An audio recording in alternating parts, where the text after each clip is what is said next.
Hey everybody. So January was my first full month without a job, and I really didn't know what to expect. Just some thoughts of what I've been focusing on, what I want this year to look like, or what I think it could look like, and just to document a few small wins that I had since returning back to Laos. I lost my job at the end of last year, and now I'm in a transition to a new chapter in my life, and I want to share it with you. If you're in a situation like this, let me know what you're thinking and how you processed your first month in early retirement. I have a hard time saying early retirement yet because I still feel too young to do it. And I know it's just a psychology thing that I need to work on, and that's part of this process. But I'm kind of saying temporary long-term unemployment for now. I don't know. I don't know if that's a mistake, if I'm not accepting things the way they are. But frankly, after this first month, I really don't want to go back to the office or any kind of 9-to-5 type job where I'm managing what I did. It was too much. I just met with a financial planner, and I said, this is what I have. I got to make it work. I'd rather eat rice and bananas before I have to go back to a job again. I just heard that recently. This is a poster have there that I've been waiting to put that up for a long time. But this is all really about mindset. You might not be able to see this very well. I hope you can. This is my whiteboard. And this is just some of the ideas that I've jotted down over the past month. So this is a work in process. I have no concrete plan. These are just ideas. I was thinking about the theme for the year. I originally had rest, recovery, discovery. I changed rest to abide. I think there's a deeper sense of staying present, not rushing, really controlling my mindset and not rushing into outcomes. Process and just be. I want to just be. I want to let go because I don't have that structure limiting me anymore. Under abide, I have some of my focuses are spiritual, emotional, relationships. This is spending time with God. This is getting to know myself as an unemployed person, as someone who's not a finance director anymore. Who am I? What am I going to be? That's really a harder question than I would have expected. Recovery. My focus is health and getting leaner. I want a long, healthy life while I still have it. It's one of the reasons why I'm not motivated to go back to work. I want to do things that I want to do while I'm still healthy. I don't want to wait till I'm 60. I mean, the statistics just show, after 60, more problems you're likely going to have. And I want to enjoy my youth while I still have it, even on rice and bananas. Discovery. This is where I'm talking about my goals. I know it's not hip to say I do goals anymore, but I think you have things you want to get better at, and things you want to accomplish. Be a better person in some aspect, and that includes me. So I'm in Laos, and my wife is Lao, and I want to speak Lao. Like anywhere you want to reside, you need to learn the language, at least to the best of your ability, or make an effort. So I want to learn Lao to communicate. I don't need to be fluent, but I want to be able to communicate with my wife, her family, and the community, because most of them don't speak English, and I don't expect them to. I'm going to finish up my memoir. I've been working on that for 5 years. I got to get it done. It's been in my mind for 10 years. I'm writing about a specific event, but I got to get it done this time. And then I want to pick up guitar again.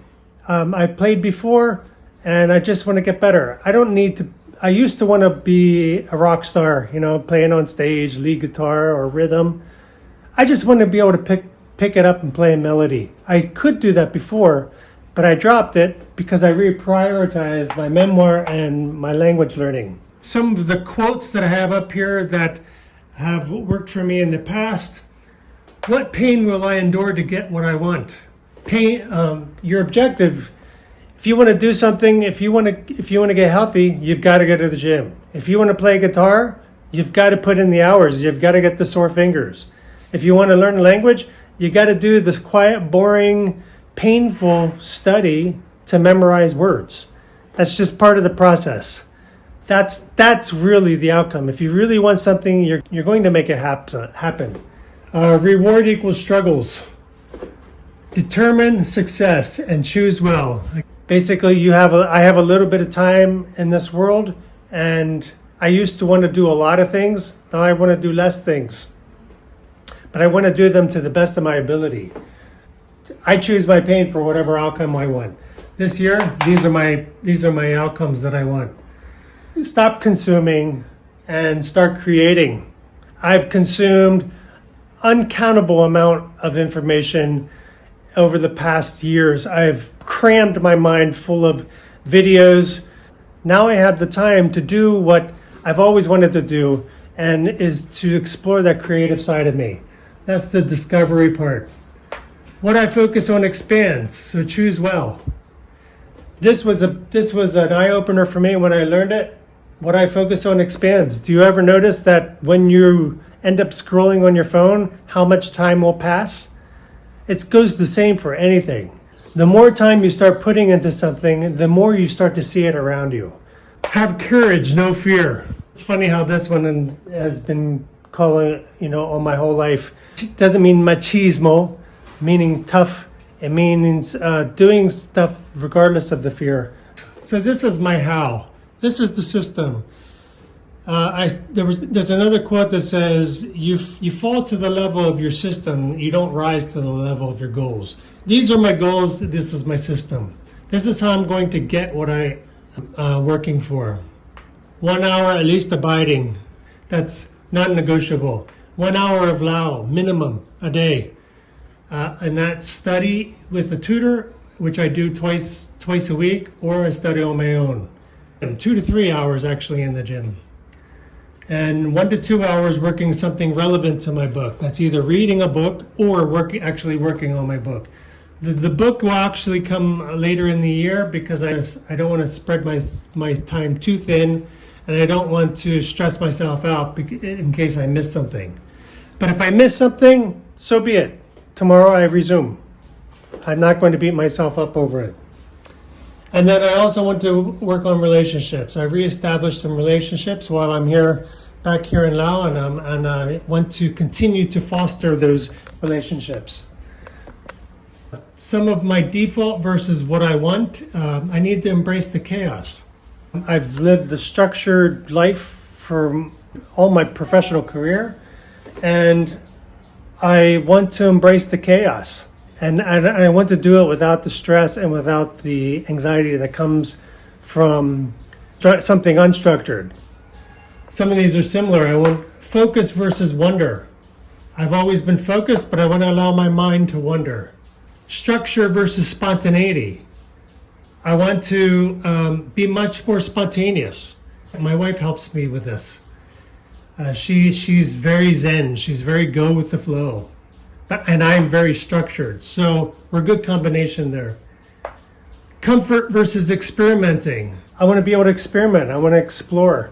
And I don't know what that means specifically. Control versus letting go. This is a big one, especially for someone who has to control as much as he can in an organization, especially around finances.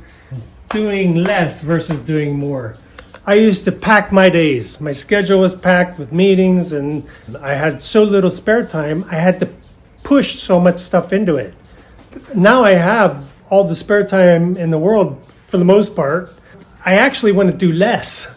I want to focus on 1, 2, 3 things maximum at a time. Someone said once, if you have more than 3 goals, you basically have no goals. The more you try to do, the less you actually accomplish. So I'm sharing this because I think a lot of people imagine early retirement as an endpoint, but the month feels more like a reset. And I don't see many people actually talking about this while they're in the process. This is not a plan, this is just some ideas, and this counts. This is progress. I'm counting the small wins. Some of my wins from January were I got my visa for the year, and that was not an easy thing to do. We got our car. We started the gym. I got my office and we got our house set up. Lots of repairs done in the house. Improvements to make things a little more comfortable and to make us feel more at home and feeling good about being here. I get to spend more time with my wife. Little things in the kitchen, little things outside that I never could really do with her because of the press for time. So this video is kind of for me. It's to help me remember what the first month felt like. And maybe you're in a similar situation. I hope it helps you feel a little less alone if you are, and what you might expect once you might get into that transition into early retirement. Can any of this resonate with you? I'd like to hear from you what you felt like your first month and what you expected. Again, I don't have any answers here. These are just some processing I'm sharing that maybe will be helpful for you. Take care, everybody. God bless, and take it slow.